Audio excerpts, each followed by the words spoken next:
Hello বন্ধুরা, আপনারা আশা করি সকলেই ভালো আছেন। আমি প্রতিদিনের মতো আজকে আবার একটা রেমেডি নিয়ে এসেছি।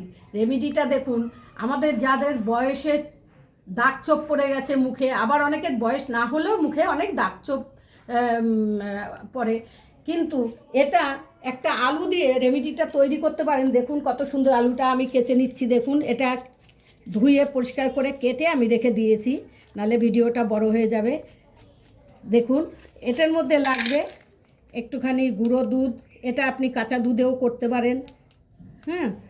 প্লাস লাগবে একটু নারকেল তেল, প্লাস একটু লেবুর রস।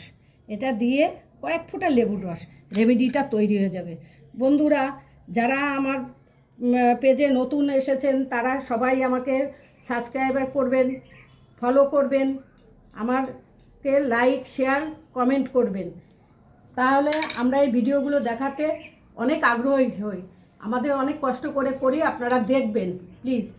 দেখুন বন্ধুরা, এটা এইভাবে আপনি যদি অ্যাপ্লাই করেন, আপনার মুখের স্কিনটাও অনেক টান টান হবে, বয়সের দাগ ছোপ উঠে যাবে। এইভাবে অ্যাপ্লাই করবেন। অ্যাপ্লাই করে 15 থেকে 20 মিনিট রেখে দেবেন।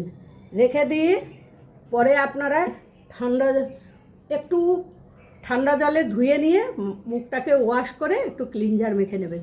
দেখবেন কত গ্লো দেবে, স্কিনটা টান টান হবে, আপনার বয়সের দাগ ছোপ সমস্ত কিছু চলে যাবে। বন্ধুরা, টাটা।